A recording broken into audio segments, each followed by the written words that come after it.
아멘. 이번 주 암송 구절 마가복음 1장 17절 말씀, 예수께서 이르시되 나를 따라오라 내가 너희로 사람을 낚는 어부가 되게 하리라 하시니, 우리 이번 한 주 이 말씀 암송하면서 우리 아이들까지도 다 이 말씀을 암송합니다. 이 말씀 암송할 때에 주께서 이 땅 가운데 우리를 살게 하시고 인생을 선물해 주시는 하나님의 목적을 온전히 이루어가는 저와 우리 모든 온누교회 성도들 되기를 예수님의 이름으로 축복합니다. 우리 같이 한번 암송해 볼까요? 시작. 예수께서 이르시되 나를 따라오라 내가 너희로 사람을 낚는 어부가 되게 하리라 하시니. 아멘.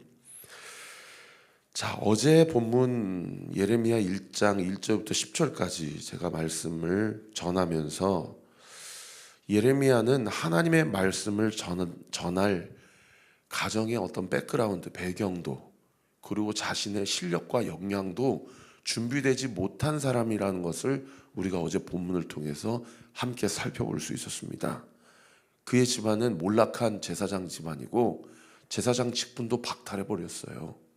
그리고 그 후손들이 평생을 저 사람은 솔로몬 편, 다윗 왕국의 편에 서지 않고 엉뚱한 라인에 줄 서가지고 하나님의 심판을 받은, 저주받은 그런 집안이다 라는 손가락을 받는, 그래서 아나돗이라는 그런, 우리나라 조선시대로 얘기하면 저기 어디 전라남도, 경상남도 저기 끝입니다.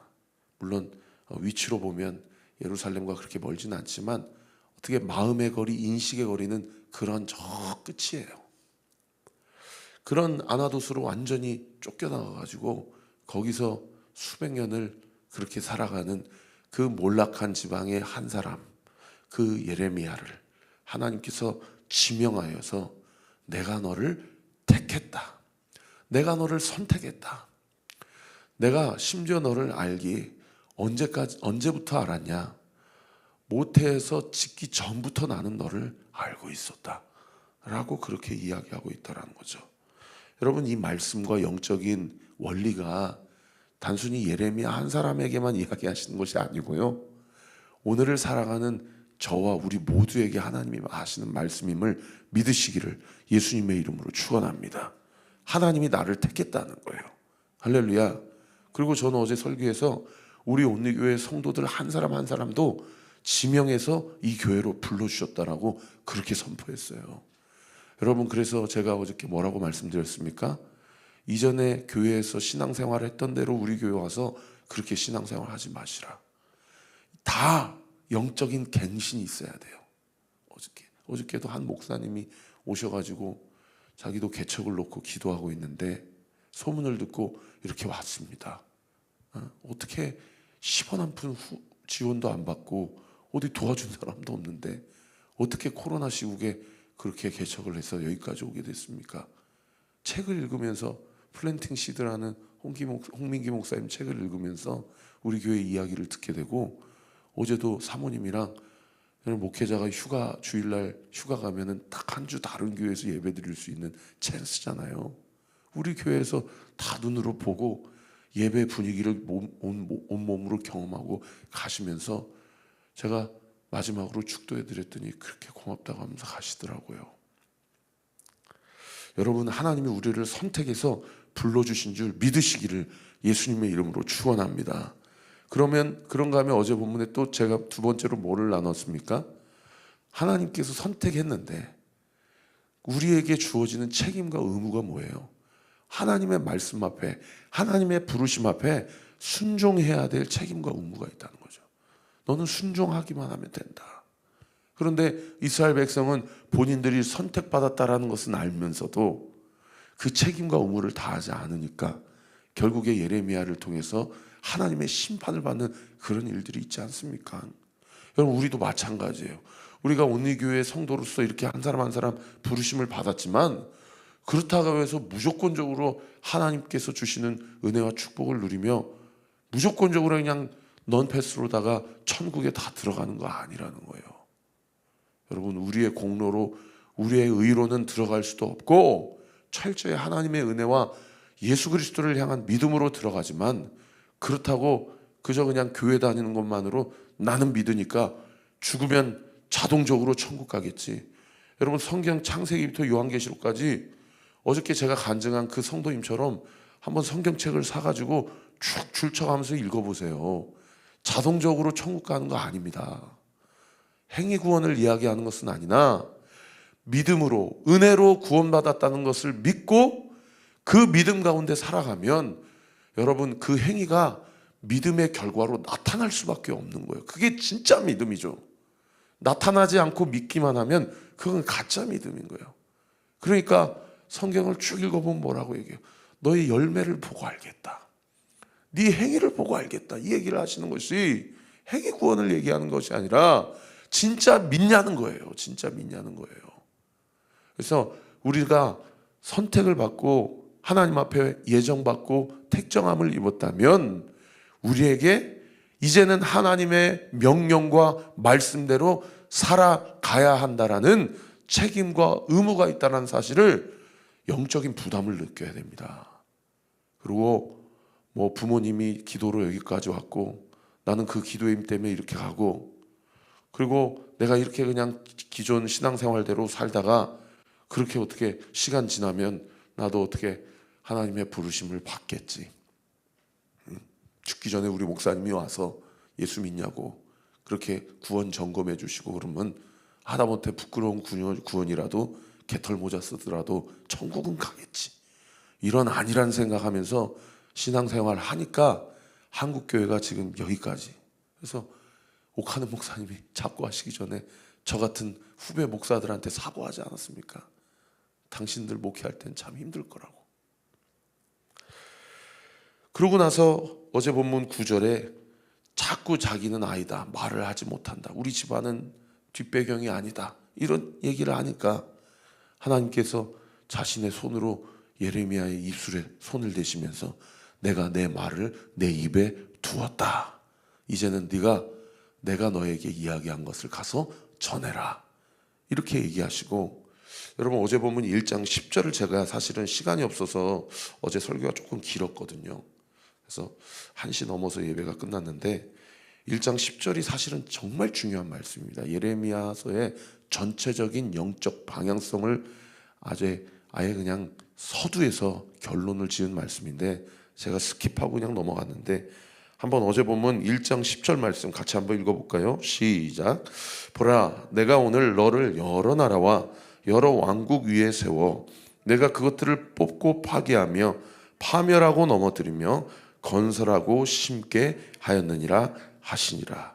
여기 10절 보시면 보라, 내가 오늘 너를, 여기 너는 예레미야죠, 여러 나라와 여러 왕국 위에 세워. 그러니까 예레미야는 이스라엘만을 위해 세워진 선지자가 아니라는 거예요.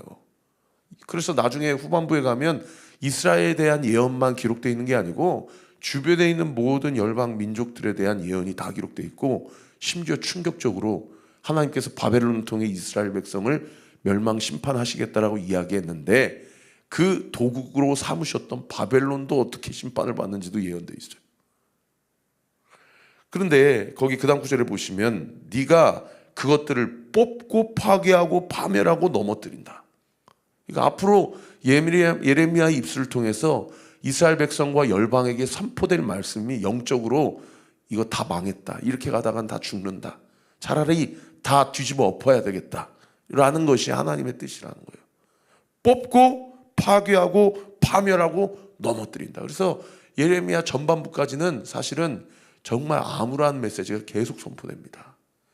앞으로 우리가 어제부터 예레미야를 쭉 살펴볼 때 여러분 마음의 각오를 가지고 말씀을 묵상하세요.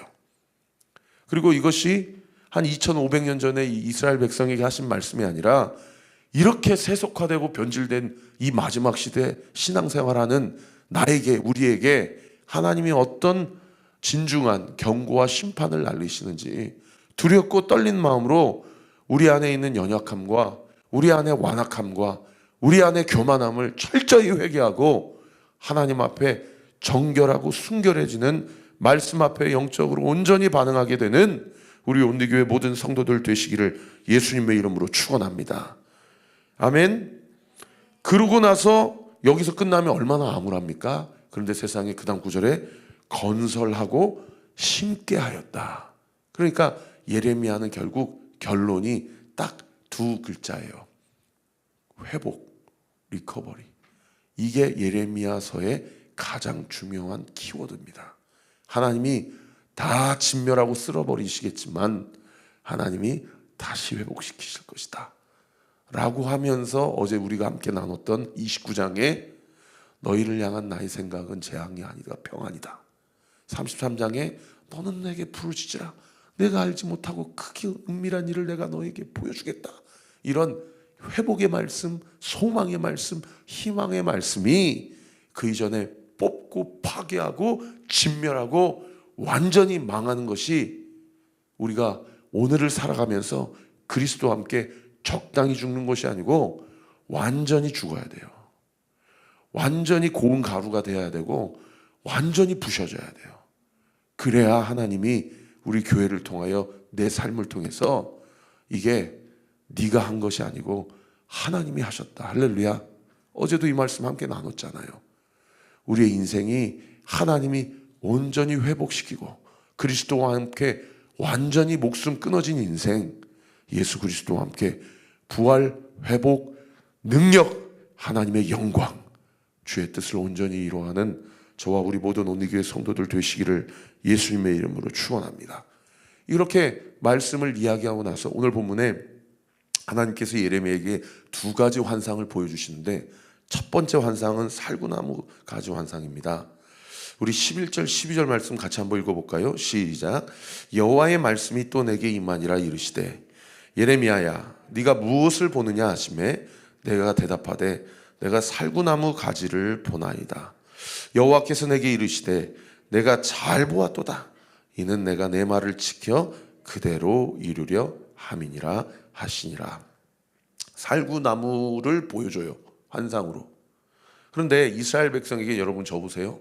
살구나무는 우리에게는 어떤 나무냐면 벚나무예요. 벚나무.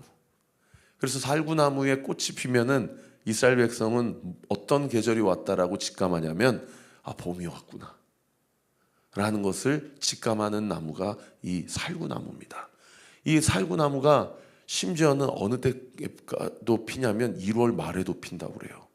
그러니까 이스라엘 백성은 1월 말 2월 초만 돼도 아 이제 겨울이 가고 봄이 오겠구나라는 것을 이 일반 계시, 이 특별 계시가 아니라 일반 은총을 통해서 아 이 자연 피조 세계에 보여지는 현상과 상황을 통하여 아 이제 봄이 오는구나 라는 것을 직감한 게 살구나무라는 거죠. 그러니까 지금 하나님께서 예레미야에게 살구나무 환상을 보여준 이유는 뭡니까? 네가 살구나무의 사역을 하라는 거예요. 아무도 이 나라가 멸망할 거라고 그렇게 상상조차 하지 못하는 이 시점에서 네가 이 나라는 망한다. 그러니 대항하여 싸우지 말고 너무 절망적일 수 있지만 바벨론 포로로 그냥 항복하고 끌려가라. 이런 앞으로 일어난 일을 네가 먼저 1월 말에 그렇게 선포하고 이야기해라 라는 그 사명으로 그 사인을 주기 위해서 살구나무 환상을 보여준 거란 거죠.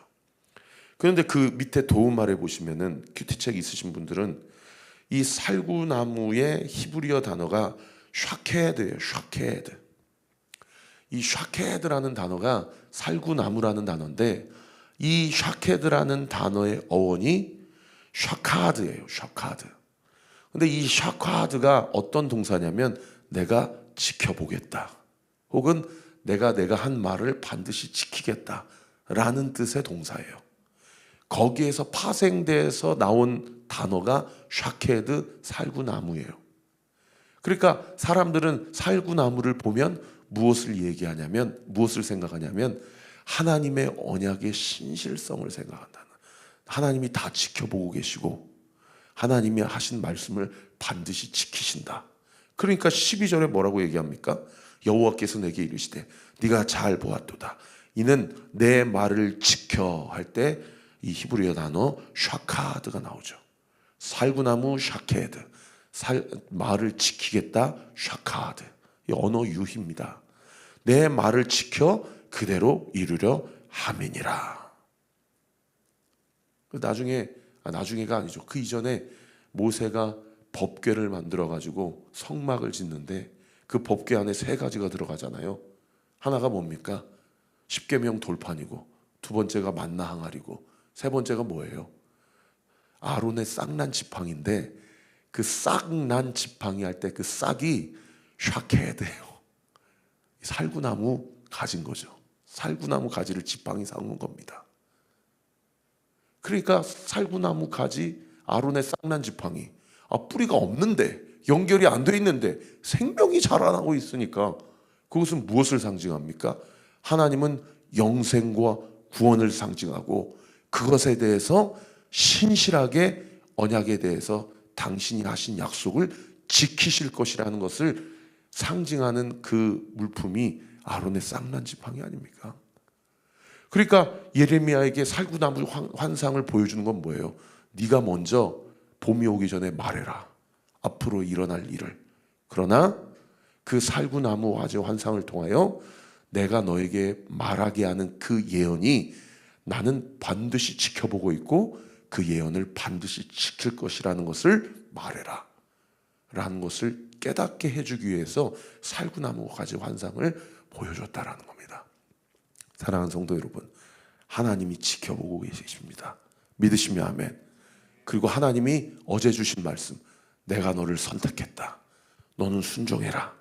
하나님이 우리가 온리교회로 우리를 부르시기까지 그동안 우리에게 약속하신 그 약속, 하나님께서 신실하게 지키시는 하나님이라는 것을 믿으시기를 우리 구주 예수 그리스도의 이름으로 축원합니다. 그런가 하면 두 번째로 13절에 보니까요, 끓는 가마 환상을 보게 돼요. 13절을 같이 읽겠습니다. 시작. 여호와의 말씀이 다시 내게 임하니라 이르시되 네가 무엇을 보느냐? 대답하되 끓는 가마를 보나이다. 그 윗면이 북에서부터 기울어졌나이다 하니. 끓는 가마를 본 거예요. 여러분 한번 끓는 냄비, 그 끓는 냄비를 보신 적 있으세요? 라면 삶으시려고 끓는 냄비? 그 냄비가 우리가 들어갈 만큼 큰 가마라고 한번 상상을 해보고, 그 가마에 있는 물이 가득 아귀까지 찼다라고 한번 상상해 보세요. 그러면 얼마나 불안합니까? 끓는 가마를 보면서 예레미야가 무엇을 느꼈겠어요? 하나님의 속이 펄펄 끓는 하나님의 그 애통하는 심정을 느꼈을 거예요. 누군가는 나의 이 계획을 내 백성에게 전달해 줘야 되는데, 근데 그 사람은 하나님께서 지켜주신다는 약속은 했지만 엄청난 고난과 핍박을 감수해야 되는데, 왜요? 다 포로로 끌려가라, 그것이 하나님 뜻이다.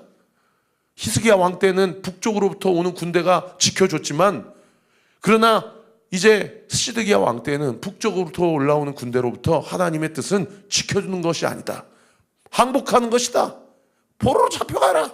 이런 얘기 사실은 목숨 걸고 해야 되는 거 아닙니까? 여러분, 전도가 왜 힘든지 아셔요? 네가 죄인이어서 그래 라는 얘기를 해야 되니까 힘든 거예요. 하나님의 펄펄 끓는 심령을 가지고 누군가는 이 메시지를 이스라엘 백성에게 전달을 해줘야 되는데, 하나님께서는 당신의 계획과 섭리를 하나님이 약속하신 사람에게 전하지 않고서는 그 일을 시행하지 아니하시리라, 그런 말씀이 있잖아요. 누군가는 하나님의 마음을 전해줘야 되는데 그 누군가가 누가 될 거예요? 그러니까 하나님이 예레미야를 부르신 거죠. 왜 그 당시 대제사장을 안 부르고, 그 당시 그 석학들과 그 율법 교사들을 안 부르고 이 무너진 가문의 한 사람을 불렀겠냐고요. 근데 예레미야 입장에서는 그 이야기를 하고 싶겠어요? 그래서 앞으로 예레미야가 감당하는 고난과 핍박이 그야말로 죽기 이전에 엄청난 고난과 박해를 받습니다. 누구에게요? 느부갓네살 왕이나 바벨론에게 받는 게 아닙니다. 이스라엘 백성에게 받아요. 그래서 예레미야는 누구의 표징이고 표상이며 그림자입니까? 오실 메시아 예수 그리스도의 그림자예요. 여러분, 우리가 예수님의 길을 따라갈 때 많은 박해와 핍박이 있을 것입니다.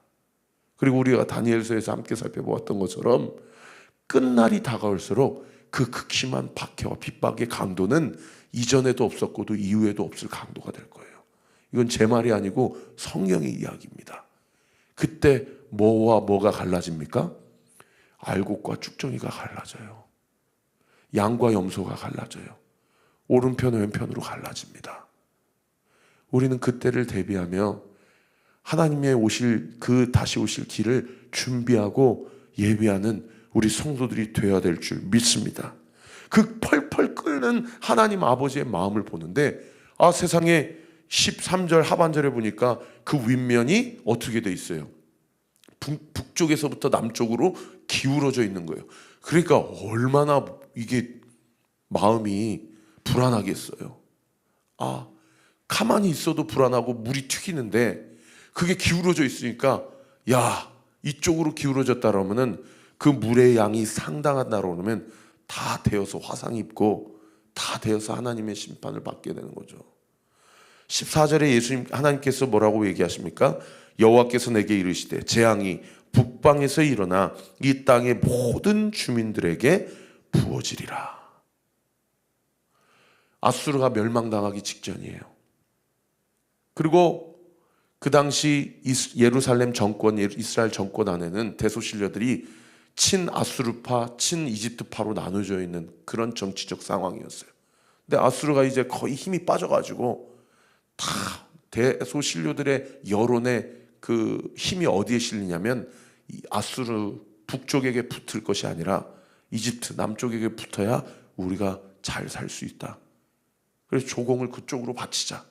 이렇게 남쪽에 힘이 실린 상황이었는데 하나님은 예레미야에게 북쪽에서부터 심판이 오실 거라고 그렇게 또 예언을 하고 있는 겁니다.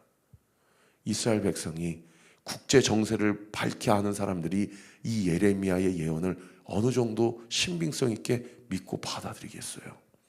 하나님의 심판이 완전히 정반대로 있는 그런 상황이었다는 거죠. 그때 여러분 17절부터 오늘 보면 끝절 19절까지 예레미야에게 세 가지를 당부합니다. 첫 번째 17절에 보세요. 그러므로 너는 내 허리를 동이고 일어나 내가 내게 명령한 바를 다 그들에게 말해라. 여러분, 오늘을 살아가는 그리스도인들에게 하나님께서 당부하시는 첫 번째 메시지가 뭐냐면 허리를 동이고 일어나라고 얘기하세요. 여러분, 허리를 동이고 일어나라는 얘기는 무슨 얘기입니까? 다른 번역 성경에 너 마지막 때를 준비해라, 너 하나님의 심판 때를 준비하라, 그 말씀이에요. 허리띠를 매라는 거예요. 그리고 주저앉지 말고 일어나 있으라는 거예요. 할렐루야. 여러분, 준비하는 것 무엇입니까? 저는 이 시간 여러분들에게 분명히 당부드립니다. 날마다 시간을 정해서 말씀을 묵상하고 날마다 시간을 정해서 하나님 앞에 무릎 꿇고 기도하는 것입니다. 그것이 준비하는 것입니다. 그때 하나님이 우리 각자에게 우리 공동체 가운데 하나님의 마음을 부어주실 것입니다. 그리고 우리의 영적인 시선과 초점을 하나님이 원하시는 방향성대로 인도하실 것입니다. 할렐루야. 여러분, 말씀 묵상을 결단하십시오. 여러분, 기도를 결단하십시오. 매일의 삶 가운데 하나님이 나에게 주신 말씀을 먹으시고 소화시키셔서 하나님이 원하시는 선택을 선택하십시오. 할렐루야. 그런가 하면 그 과정 가운데 두 번째로 당부하는 게 무엇입니까? 17절 하반절. 그들 때문에 두려워하지 말라. 내가 그들 앞에서 두려움을 당하지 않게 하리라. 하나님이 말씀과 기도로 무장하여 오늘의 하루의 삶을 살아갈 때에 두 번째 당부하는 것은 절대 두려워하지 말라는 거예요. 하나님이 그 사람의 인생을 반드시 책임져 주신다는 겁니다. 믿으시면 아멘. 사랑하는 성도 여러분, 여러분 요즘에 무엇으로 두려워하십니까? 무엇 때문에 마음에 많은 근육이 쓰여지고 마음에 많은 낙심이 있습니까? 말씀과 기도 안에 그리스도의 은혜 가운데 거하는 자에게는 그 어떤 것도, 그 어떤 사람도, 그 어떤 상황도 여러분 두려워할 필요가 없습니다. 하나님이 그 말씀의 사람, 기도의 사람과 함께 하시기 때문이에요. 이게 제 말이 아니고요. 19절에 보세요. 마지막 세 번째. 그들이 너를 치나 너를 이기지 못하리니 이는 내가 너와 함께하여 너를 구원할 것임이니라. 할렐루야. 따라합시다. 내가 너와 함께하여 너를 구원할 것임이니라. 믿으시면 아멘. 물론 이 말이 예레미야가 앞으로 당할 박해와 핍박을 스킵해 주겠다는 말씀은 아니에요. 박해와 핍박 감당해야 될 십자가가 있습니다. 그러나 그 영혼과 그 인생을 그들에게 완전히 넘겨두지는 않으시겠다라는 거예요.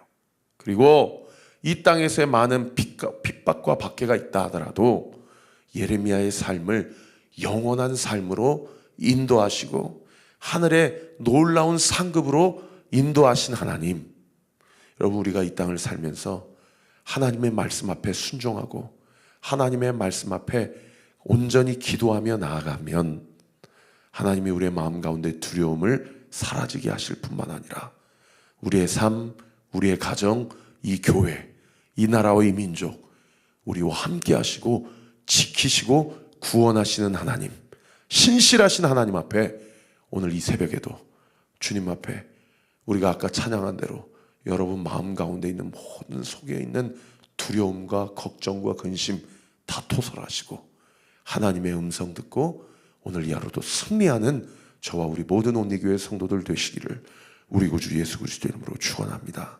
기도하겠습니다. 아버지 하나님, 감사합니다. 오늘도 이 새벽에 이 말씀, 누가 들어야 될 말씀이 아니라 오늘 이 시간 나에게 하신 말씀이다. 우리 사랑하는 성도들에게 이 믿음이 분명히 자리 잡게 하옵소서. 이 말씀은 누군가가 들어야 될 말씀이 아니라 지금 이 자리 가운데서 나에게 하신 말씀이다. 이 말씀 앞에 우리 사랑하는 성도들 결단하게 하시고 믿음이 작동되게 하시고 눈을 들어 땅을 보지 않게 하시고 사람 쳐다보지 않게 하시고 하늘을 보게 하여 주옵소서. 주님을 바라보게 하여 주옵소서. 우리의 이성과 감정과 우리의 의지를 이 시간 다 예수 그리스도의 십자가 앞에 못 박습니다. 우리가 적당히 죽은 척하며 예수님이 내 인생의 주인인 척하며 그렇게 신앙생활하지 않게 하여 주옵소서. 이미 너는 나와 함께 죽었다. 내가 그리스도와 함께 십자가에 못 박여 죽었나니 이제는 내가 산 것이 아니고 내 안에 그리스도께서 사시는 삶이다. 아버지, 믿음 가지고 온전히 주님 앞에 두 손 두 발 다 들고 하나님의 주권을 인정하며 하나님의 말씀 앞에 복종하며 하나님의 음성을 따라가는 저와 우리 모든 온누리교회 성도들 되게 하여 주옵소서. 내가 이 시간 예수의 이름으로 명하노니 우리 사랑하는 성도들의 마음과 심중 가운데 있는 모든 불안함과 한숨과 걱정과 상처들, 모든 자기연민들, 우울증, 공황장애, 불면증 예수의 이름으로 명하노니 떠나갈 주여다. 떠나갈 주여다. 떠나가게 될 주여다. 우리의 마음 가운데 말씀을 향한 간절한 마음을 허락하여 주옵소서. 이 땅을 향한 우리의 삶을 향한 들끓는 하나님의 마음이 부어지게 하여 주옵소서. 언약의 신실하신 하나님의 놀라운 역사가 우리의 삶 가운데 우리의 어떠함이 아닌 하나님의 신실함으로 온전히 이루어진다는 사실을 믿고 오늘 이 아침에도 기도하고 간구하는 모든 기도의 내용이 응답되게 하여 주옵소서. 믿고 감사드리오며 살아계신 우리 구주 예수 그리스도 이름으로 기도하옵나이다. 아멘. 지금은 우리 구주 예수 그리스도의 은혜와 하나님의 사랑과 성령 하나님의 위로교통 충만하심이 주신 말씀 붙잡고 나에게 주신 말씀이라 믿고 이 말씀을 취하여 이 말씀 앞에 온전히 순종하며 나아가기로 결단하는 우리 사랑하는 온리교회 모든 성도들 머리 위에 우리 교회를 위해 기도해 주시는 모든 기도의 동역자들 위에 지금으로부터 영원토록 함께 하시기를 간절히 축원하옵나이다. 아멘.